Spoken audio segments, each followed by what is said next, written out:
Muy buenos días. Se abre la audiencia en vista pública en el expediente 1385 del presente año, formado por apelación directa de sentencia en amparo en la acción constitucional promovida por Juan José Suárez Meseguer contra el Juzgado Primero de Primera Instancia Penal, Narcoactividad, Delitos contra el Ambiente de Mayor Riesgo, Grupo B, del Departamento de Guatemala.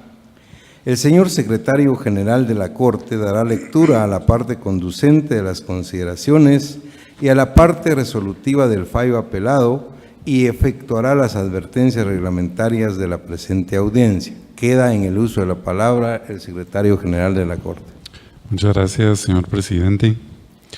Es acto reclamado en este amparo la resolución de fecha 17 de agosto de 2016, dictada por el juez del Juzgado Primero de Primera Instancia Penal, Narcoactividad y Delitos contra el Ambiente de Mayor Riesgo, Grupo B, que contiene auto que resuelve incidente de actividad procesal defectuosa por vicio absoluto dentro del expediente número 01074-2015-00017. La Sala Segunda de la Corte de Apelaciones del Ramo Penal, Narcoactividad y Delitos contra el Ambiente, constituida en Tribunal de Amparo, en su sentencia de primer grado fechada el 10 de febrero de 2017, consideró: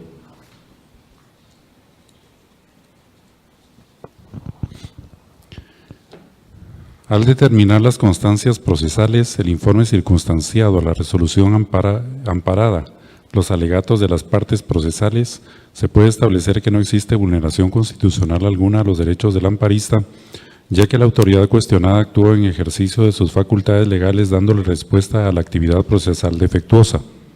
Se advierte que el mismo realizó el análisis de los argumentos vertidos por el incidente. Aunado a ello, la actividad procesal defectuosa no puede ser utilizada por los sujetos procesales como un medio de impugnación que pueda atacar la decisión de fondo y tenga como fin revertir lo decidido por el propio órgano jurisdiccional, sino que únicamente tiene como propósito denunciar vicios de procedimiento en que haya incurrido la misma autoridad judicial, teniendo como fin reencauzar la secuencia del proceso. La autoridad cuestionada sí cumplió con el deber de fundamentar el fallo, como se puede advertir en la resolución proferida con fecha 17 de agosto de 2016, puesto que en su parte considerativa divide su racionamiento en 5 incisos. Con ello analiza los argumentos vertidos en el escrito de actividad procesal defectuosa, especialmente sobre la forma en que se fue substanciando el proceso, llegando a la necesidad de ordenar la aprehensión del procesado y su consecuente auto de procesamiento y la prisión preventiva, permitiendo el acceso a una tutela judicial efectiva, pues deja el camino libre para instar a las acciones recursivas pertinentes. Ahora, si bien el juez cuestionado no se expresó de la forma que pretendía el amparista en la resolución sobre la actividad procesal defectuosa respecto a la fundamentación, ello no significa que carezca de argumentación la decisión, ya que los mismos son suficientes para cumplir, como ya se indicó, con la exigencia del artículo 11 bis del Código Procesal Penal.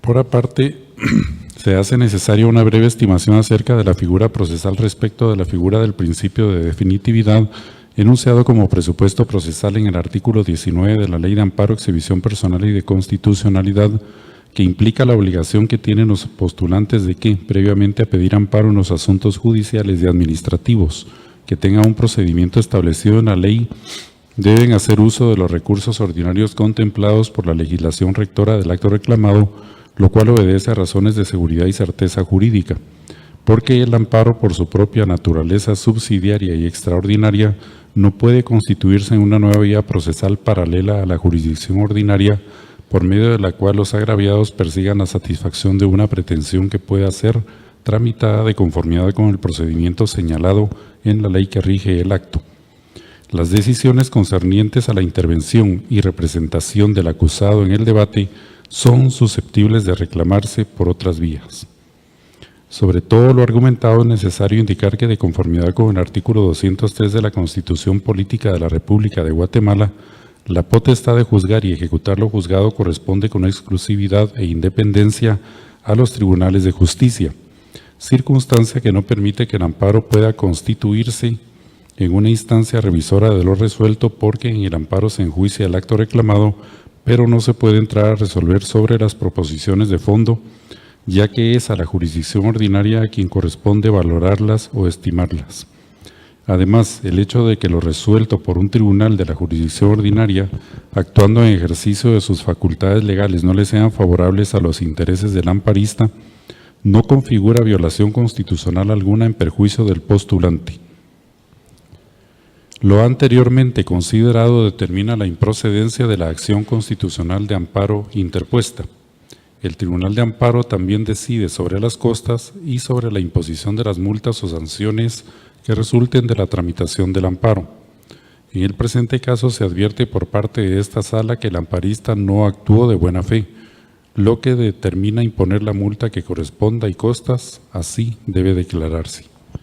Con esos argumentos, el Tribunal de Primer Grado declaró deniega el amparo presentado por Juan José Suárez Meseguer en contra del juez del Juzgado Primero de Primera Instancia Penal Narcoactividad y Delitos contra el Ambiente de Mayor Riesgo B.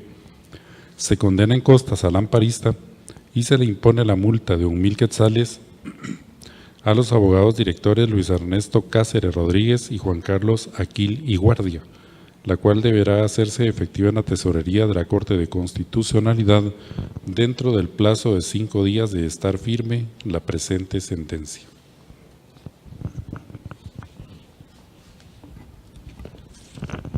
De conformidad con lo que establece el artículo 67 del Acuerdo 1-2013 de esta Corte, quien haga uso de la palabra deberá dirigirse directamente al tribunal, expresar sus alegaciones en forma oral de conformidad con el objeto de la vista pública previsto en el artículo 61 del citado acuerdo y no dar lectura a ningún documento salvo que para ello cuente con autorización previa del señor presidente. Deberá concretarse el asunto planteado, ser breve, conciso y preciso en su exposición. Para la exposición de alegaciones, cada una de las partes intervinientes cuenta con un tiempo máximo de 15 minutos. Es todo, señor presidente. Muchas gracias, señor secretario. En tal virtud pueden hacer uso de la palabra el solicitante del amparo, apelante y requirente de la vista pública, Juan José Suárez Meseguer, quien actúa con el auxilio del abogado David Esteban Pineda Barrios, quien queda en el uso de la palabra. Buenos días, presidente. Buenos días, honorables magistradas, y buenos días, señores magistrados. El ciudadano español Juan José Suárez Meseguer agradece la oportunidad a este alto tribunal de haber sido trasladado desde el lugar en el cual se encontraba en prisión preventiva. Esto con el objeto de poder garantizarse uno de sus derechos en el proceso penal y por ende también en esta acción de amparo. Y es a través de mi persona como el abogado director y su abogado defensor que también debo denunciar ante este alto tribunal y ante ustedes, guardianes de la Constitución, la existencia de un acuerdo tácito, silencioso y general que consiste en denegar toda aquella acción que esté relacionada con procesos mediáticos por parte de las salas de apelaciones cuando se constituyen en tribunales de amparo. Y ese acuerdo, honorables magistrados, deriva en un pensamiento inquisitivo que no hace más que buscar la manera de darle la razón siempre a la parte acusadora y buscar cualquier forma y cualquier argumento para desacreditar lo dicho por quienes piden amparo. Honorables magistrados, quizá a veces uno como abogado defensor tiende a caer en la fácil tentación de citar autores conocidos por todos los que nos dedicamos a esta noble tarea. Quizá citar autores como Alberto Binder, Mayer, Klaus Roxin, Luigi Ferrajoli, para tratar de convencer de la importancia que tienen nuestros argumentos y que deben de ser reconocidos en los tribunales. Yo quiero sintetizar, honorables magistrados, en qué consiste el agravio que afecta al ciudadano español Juan José Suárez Messenger. Y no es ni más ni menos que la violación a dos principios que a la vez son garantías: el principio al debido proceso y el principio al juez natural. ¿Por qué, honorables magistrados, se ha violentado esos principios? Para que un proceso pueda ser conocido por lo que se denomina un juez de mayor riesgo, debe de seguir un procedimiento que está estipulado, establecido en la ley de procesos de mayor riesgo. Es así como únicamente la Cámara Penal de la Corte Suprema de Justicia tiene la facultad de otorgar lo que se conoce como competencia ampliada a determinados jueces. Solo así y de ninguna otra manera un juez de mayor riesgo puede conocer de un proceso penal en contra de un ciudadano, de paso o transeúnte, o un ciudadano guatemalteco, en contra de quien sea. En el presente caso, a la autoridad recurrida, el juez Miguel Ángel Gálvez Aguilar, se le hizo ver que los hechos y las personas que estaban siendo juzgadas en lo que se ha denominado como caso TCQ, simple y sencillamente, él no estaba autorizado para conocerlo, en virtud de que no existe una autorización de parte de la Cámara Penal de la Corte Suprema de Justicia. En sí, honorables magistrados, esa es la violación que se denuncia. Como podrán advertir ustedes del análisis del expediente, a la autoridad recurrida en su momento se le hizo ver el agravio, se le indicó que no tenía competencia para conocer de este proceso penal, y el juez Miguel Ángel Gálvez indicó, casi textualmente, que cuando él tuvo conocimiento del proceso de la línea, se percató que habían ciertos hechos que no correspondían al caso de la línea. Él mismo indica que traslada literalmente dice ese pedazo, porque así lo denominó el juez Gálvez, y lo remite a gestión penal. En gestión penal se lo asignan a un juez, ese juez determina que no es competencia de él y se lo reenvía al juez Gálvez.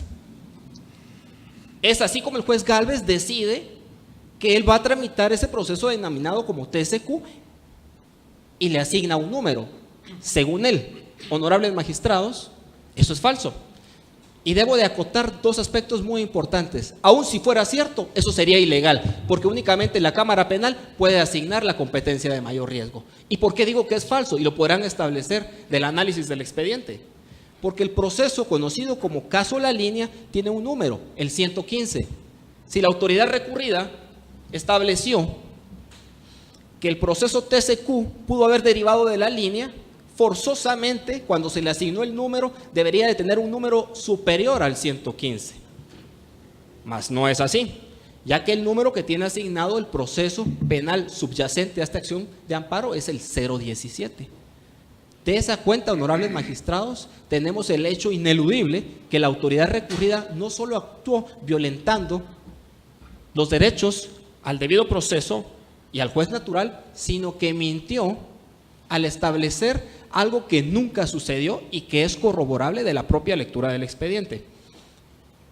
Honorables magistrados, ese es el agravio que se denuncia. Eso es lo que sucedió en el proceso penal subyacente. Y así como dice un adagio inglés, que 100 conejos no hacen un caballo, 100 argumentos o 100 excusas que puedan tener por parte de la mesa acusadora para tratar de encasillar en fraude de ley el proceso de TCQ ante un juez de mayor riesgo, simple y sencillamente no existe una sola razón legal porque no se siguió el trámite correspondiente en la Cámara Penal. Por lo tanto, consideramos que no estamos accediendo ante esta alta corte a tratar de que se revise únicamente. Es decir, no tratamos de convertir a la Corte de Constitucionalidad en una tercera instancia revisora. Creemos firmemente que existe un agravio que merece ser reparado porque tiene relevancia constitucional, y específicamente en los artículos 2 y 12 de la Constitución Política de la República. Por lo que de forma respetuosa le solicito a este tribunal que, haciendo uso de las facultades que el artículo 42 de la Ley de Amparo, Exhibición Personal y de Constitucionalidad les confiere, se analice todo aquello de hecho y de derecho que tenga que ver con este proceso, haya o no haya sido alegado por las partes, para que se pueda establecer la existencia del agravio y el presente recurso de apelación sea declarado con lugar y se otorgue la protección constitucional solicitada. Muchas gracias, presidente. Muchas gracias, abogado Pineda Barrios. La audiencia continúa con la intervención como terceros interesados de la empresa portuaria Quetzal por medio de la mandataria judicial con representación, abogada Amanda Fabiola García Esquivel, quien actúa con su auxilio y el de los abogados Luis Roberto Rodríguez y Jaime Leonel López Barrios, quien queda en el uso de la palabra. Muchas gracias. Buen día, honorable tribunal. La empresa portuaria Quetzal comparece con el objeto de evacuar la audiencia que se le confiere en esta vista pública. Del alegato que hemos escuchado acá del abogado, del hoy amparista, pudimos escuchar claramente, señores magistrados, que su inconformidad radica porque para ellos el juez primero de primera instancia penal en procesos de mayor riesgo B no tiene competencia para conocer del proceso penal que se instruye en su contra. Esta representación considera que el hecho de que el juez de primera instancia penal haya resuelto una actividad procesal defectuosa y la misma le haya sido declarada sin lugar, esto no constituye agravio alguno y tampoco ha vulnerado ningún derecho constitucional del debido proceso y del juez natural, como lo argumenta. ¿Por qué razón, señores magistrados? Porque si su inconformidad radica en cuanto a la competencia de la competencia penal del juez de primera instancia penal de mayor riesgo, el Código Procesal Penal le ha permitido las herramientas jurídicas para hacer valer ese derecho. Concretamente me refiero en que el Código Procesal Penal en el artículo 56 regula la cuestión de competencia por declinatoria, que en todo caso considera esta representación debió haber interpuesto para hacer valer su inconformidad. Sin embargo, teniendo a su alcance esa herramienta jurídica, nunca lo hizo. Entonces, el hecho de que la actividad procesal defectuosa le haya sido desfavorable no significa que se le haya vulnerado los derechos constitucionales que alega dentro de la acción de amparo. Entonces vemos también, señores magistrados, que el planteamiento del amparo también es improcedente, porque no cumple con uno de los presupuestos que exige la ley de amparo, exhibición personal y de constitucionalidad.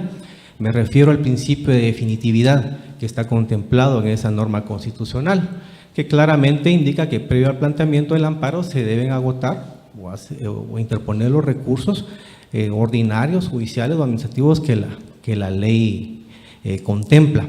En el presente caso, recalco, no hizo valer la cuestión de competencia por declinatoria.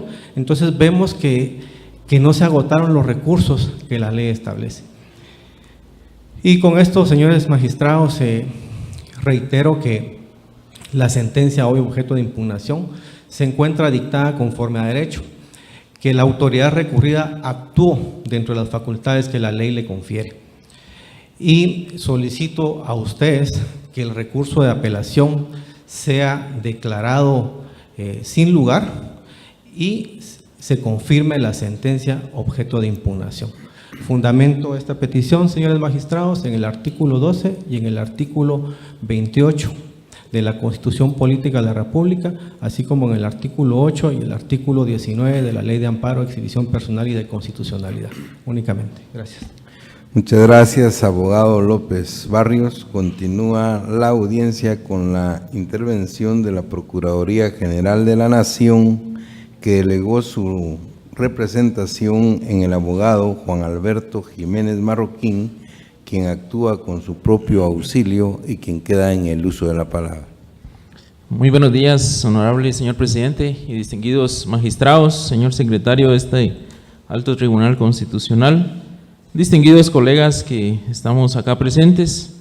Tengan todos muy buenos días, así también como a los respetables compañeros y futuros abogados presentes en esta sala de audiencias. Desde ya, honorable señor presidente, con todo respeto solicito su venia por si considero necesario y oportuno dar lectura a algunas notas breves o algunas sentencias que considere pertinentes para los argumentos que a continuación daré. Pues que usted tenga bien darme su venia, honorable presidente. Al lugar, puede hacerlo, abogado. Muchas gracias, honorable presidente. Esta representación, pues en la calidad que obtuvo en representación del Estado de Guatemala, por medio de la Procuraduría General de la Nación, en primer lugar reitera todos y cada uno de los argumentos que ya se presentaron en los diferentes memoriales por medio de los cuales se evacuaron las diferentes audiencias y vistas dentro del presente amparo y los cuales ya obran en autos. Esta representación, señor presidente y honorables magistrados, comparte el criterio y se adhiere a los demás sujetos procesales, quienes sean del criterio que la presente apelación de amparo debe declararse sin lugar. Y de esa cuenta, honorables magistrados, esta representación desde ya les exhorta, les anima y les suplica que al resolver la presente causa, pues denieguen la apelación del amparo interpuesto oportunamente. Y por el contrario, el Estado de Guatemala comparte el criterio sustentado ya por la Honorable Sala Segunda de la Corte de Apelaciones del ramo penal, quien mediante sentencia de fecha 10 de febrero del presente año denegó el presente amparo en primera instancia, por lo cual, honorables magistrados, esta representación les suplica a ustedes que al momento de dictar la sentencia que en derecho corresponde, confirmen la sentencia de primer grado y que se declare sin lugar el presente recurso de apelación. Esto, honorables magistrados, porque esta representación considera que el juez de primera instancia, así como la sala de amparo, han actuado de conformidad con las leyes y facultades que le otorgan las mismas, de conformidad con el artículo 203 de la Constitución, las leyes procesales y así como la ley de competencia penal para procesos de mayor riesgo. De esa cuenta, honorables magistrados, ya obren autos que la Cámara Penal de la Corte Suprema de Justicia, mediante resolución de fechas 5 de octubre del año 2015, le otorgó las facultades y la respectiva competencia al juez de primera instancia del ramo penal de mayor riesgo del Grupo B, en el sentido de que debe de conocer el presente caso. Y en el presente caso, pues el amparo manifiesta el amparista que su acto reclamado es de fecha 17 de agosto del año 2016. ¿Qué quiero dar a entender con esto, honorables magistrados? Que el honorable juzgador de mayor riesgo del Grupo B ya tenía las debidas facultades legales, ya estaba investido de conformidad con las leyes procesales para conocer el presente caso. Y de esa cuenta, pues tanto el honorable juzgador como el ente investigador tenían las suficientes facultades otorgadas por la ley y por la Cámara Penal para seguir investigando estos casos que han sido ya muy conocidos por todos los medios, y de esa cuenta, pues, que como consecuencia de su investigación pudiesen también ligar a otros presuntos responsables. Aunque ciertamente este caso inició únicamente por lavado de dinero y otros activos, esto en ningún momento impedía ni al juzgador ni al ente investigador a que se continuara profundizando la investigación pertinente por otros hechos y otros delitos que se desprendieran no solo de este caso, sino de los otros casos ya muy conocidos, con los cuales se tenga íntima relación con los hechos. En cuanto a la actividad procesal defectuosa reclamada, honorables magistrados, esta representación solo suplica a ustedes que no se debe permitir por parte de esta honorable Corte que se violen principios y derechos como el principio de preclusión, ni que tampoco se permita que el presente proceso se retrotraiga a etapas que ya han concluido, y mucho menos que por medio de esta acción de amparo se revierta lo ya decidido por el juez competente. Aclarando pues que el presente caso aún está en sus primeras fases, aún inicia, y pues ya será en las diferentes etapas del proceso penal ya ampliamente conocido por todos ustedes, y pues actuando de conformidad con la ley, será en esas diferentes etapas donde el hoy amparista pueda hacer uso de los derechos de defensa que la ley le asiste, así como de los remedios y recursos procesales. En el presente caso, honorables magistrados, esta representación considera de que de conformidad con el artículo 4 de la Constitución Política de la República de Guatemala, que establece el principio de igualdad, en el presente caso pues hay otros coimputados, y pues a ellos sí efectivamente se les está también procesando por este y otros delitos, por lo cual, honorables magistrados, como ya es conocido por todos, ¿verdad?, que este principio de igualdad se aplica para los iguales, es oportuno que no se permita que por medio de una resolución judicial se violente este principio a los otros coimputados, y por el contrario se privilegia al hoy amparista. Y como ya lo reiteraba mi distinguido colega que me antecedió, dentro del proceso penal existen los recursos y principios procesales definidos en el Código Procesal Penal, así como en la Ley de Amparo, y esta representación considera que de conformidad con el artículo 19 de la Ley de Amparo, existe el principio de definitividad y este pues no se ha cumplido en el presente caso. De esa cuenta, honorables magistrados, así lo ha establecido esta Alta Corte de Constitucionalidad en las sentencias número 2175-2015 de fecha 31 de agosto del año 2016, así como la sentencia 5225-2015 de fecha 25 de octubre del año 2016 también, en las cuales esta Corte ha sido clara y definida y ha sido contesta en el sentido de que en todo proceso se debe cumplir este principio procesal. De esa cuenta también así lo ha establecido esta Alta Corte en el artículo 26 del Acuerdo 1-2013, emitido por la Honorable Corte de Constitucionalidad, el cual obliga a todos los tribunales de amparo a que en todos los procesos de amparo debe examinarse todos y cada uno de los requisitos que la ley de la materia establece, y de no cumplirse dichos requisitos, el amparo debe suspenderse. Esta representación, con todo respeto, honorables magistrados, ya para finalizar, considera que el presente amparo únicamente es una medida dilatoria que se está interponiendo por parte del hoy amparista, y suplica a los honorables magistrados que estas situaciones no se permitan, así como que tampoco este amparo se convierta en una tercera instancia revisora, toda vez que los órganos jurisdiccionales competentes ya han resuelto de conformidad con la ley.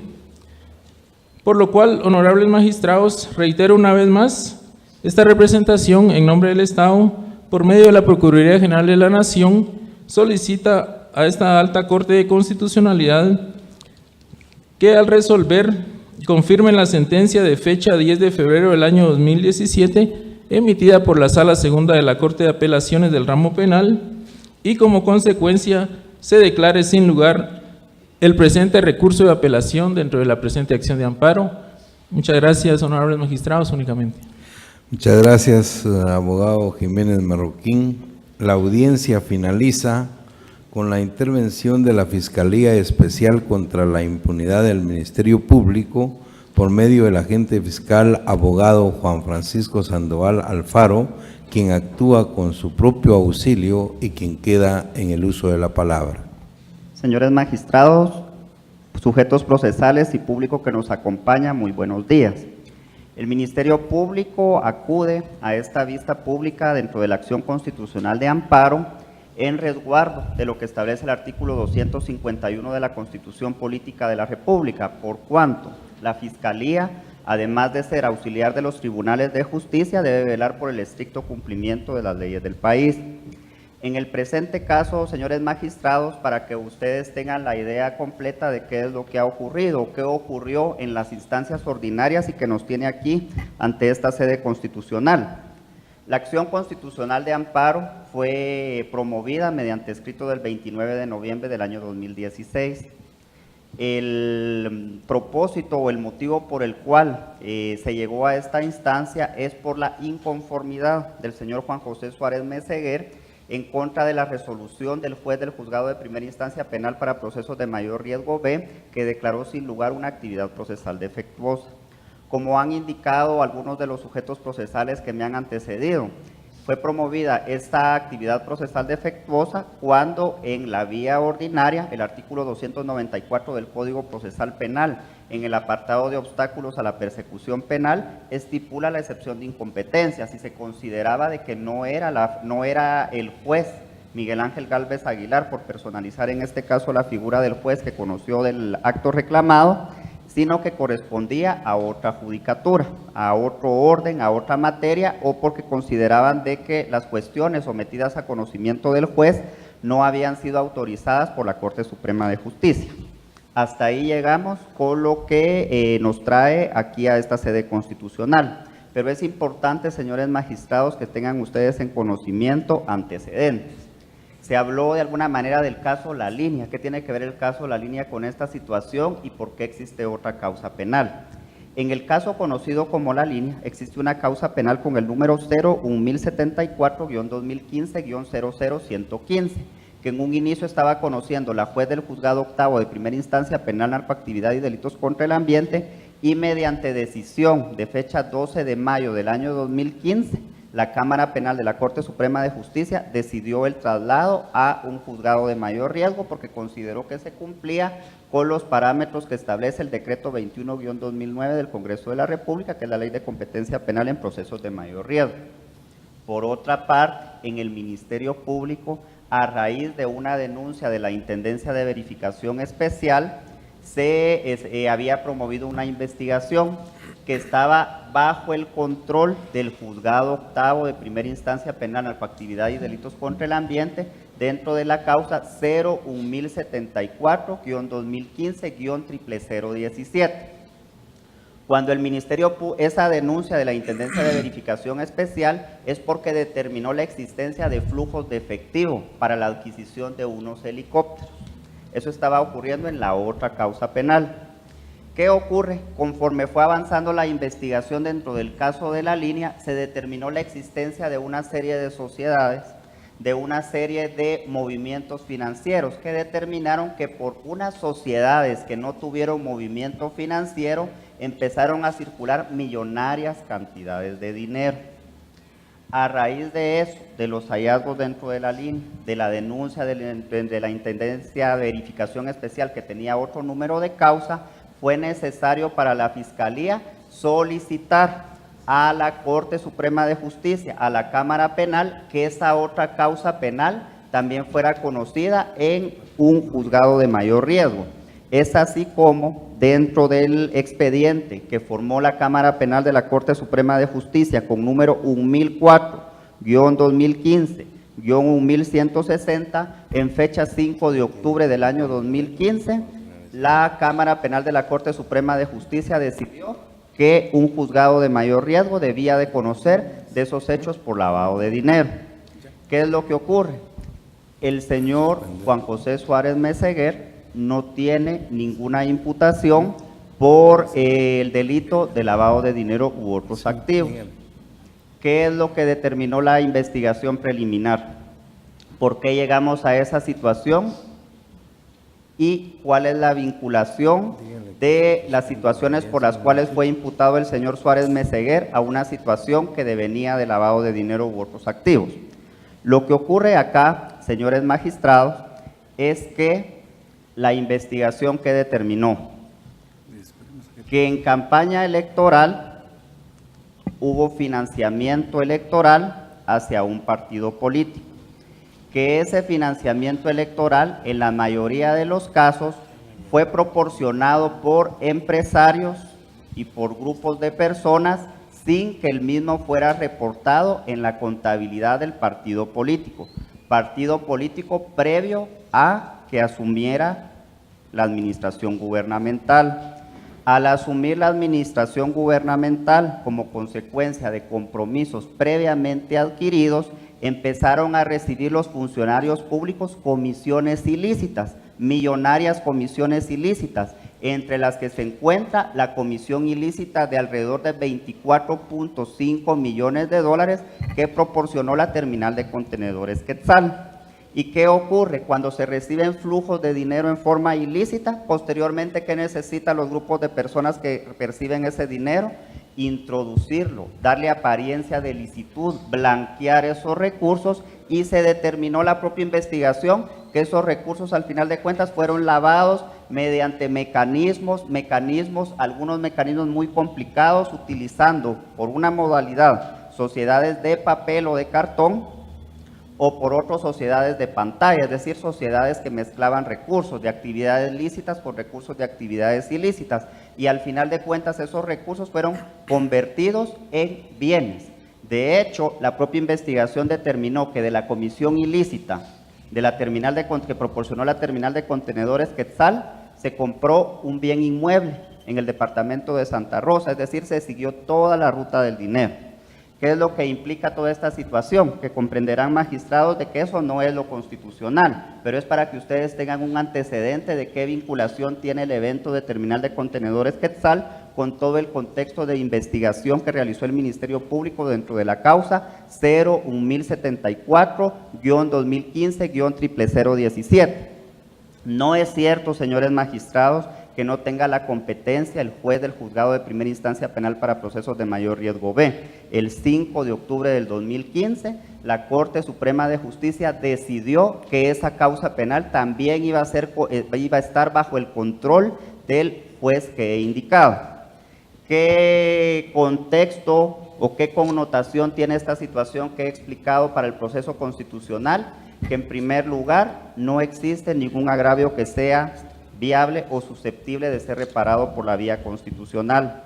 En segundo lugar, si existiera violación alguna de las normas contenidas en la legislación procesal penal o en la legislación aplicable al caso concreto, la vía ordinaria da la vía por la cual deben de reclamarse ese tipo de situaciones. De hecho, debemos de recordar cuál es la naturaleza de la actividad procesal defectuosa. Es un remedio procesal contenido entre los artículos 281 y 284 del Código Procesal Penal.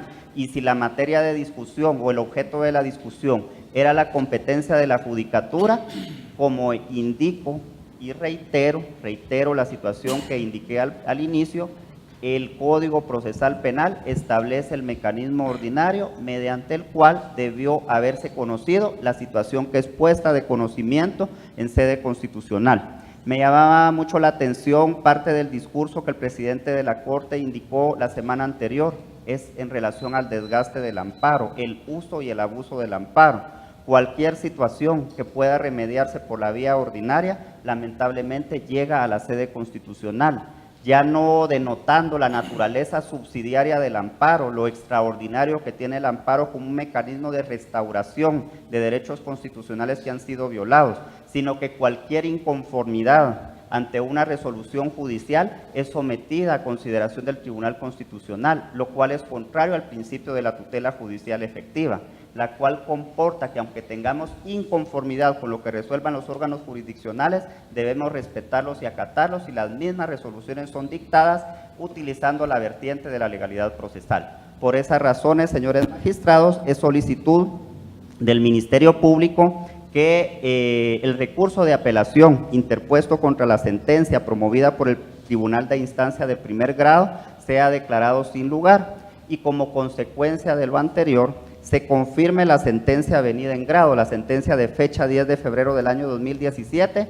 y por ende que se deniegue la acción constitucional de amparo promovida, porque no existe ningún agravio por reparar por la vía constitucional y sobre todo porque no se utilizaron los mecanismos ordinarios únicamente. Muchas gracias. Muchas gracias, abogado Sandoval Alfaro.